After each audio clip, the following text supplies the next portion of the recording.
Defence mutual funds. आज हम बात करेंगे इस इन्वेस्टमेंट के बारे में जो आजकल हर जगह चर्चे में है।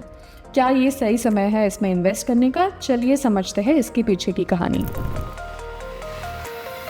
मई 7 को ऑपरेशन सिंदूर एक मिलिट्री ऑपरेशन शुरू हुआ। इसने इंडिया के डिफेंस सेक्टर को स्पॉटलाइट में ला दिया। इसके बाद डिफेंस स्टॉक्स में ज़बरदस्त तेज़ी दिखी गई है।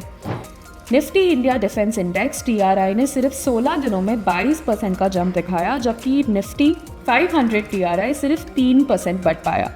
तो इस ग्रोथ का रीज़न क्या है? सरकार ने मेक इन इंडिया इनिशिएटिव के तहत डिफेंस मैन्युफैक्चरिंग को बढ़ावा दिया है, जिससे कि इंपोर्ट डिपेंडेंसी कम होती जा रही है।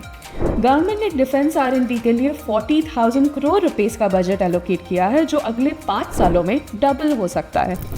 ऑपरेशन सिंदूर के दौरान इंडिया ने अपने एडवांस्ड वेपन्स जैसे कि ब्रह्मोस मिसाइल्स का सफल प्रदर्शन किया, जो कि ग्लोबल बायर्स को भी काफ़ी अट्रैक्ट कर रहा है। तो डिफेंस म्यूचुअल फंड्स की परफॉर्मेंस कैसी रही है? HDFC डिफेंस फंड और इंडिया डिफेंस इंडेक्स जैसे फंड्स ने टॉप 3 होल्डिंग्स रखी है।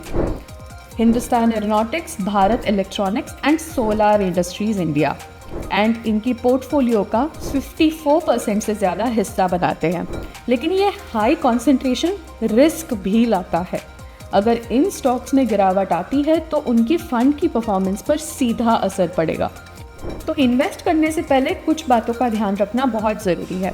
निफ्टी इंडिया इंडेक्स का PE रेशियो 52.3 है, जबकि निफ्टी 500 का सिर्फ 24।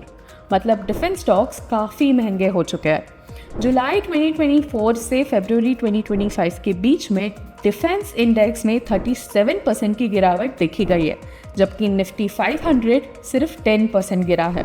एक्सपर्ट्स कहते हैं कि अभी लंप सम इन्वेस्टमेंट से बचना चाहिए। SIP के थ्रू लॉन्ग टर्म इन्वेस्टमेंट में इन्वेस्ट करना ज़्यादा सही रहेगा।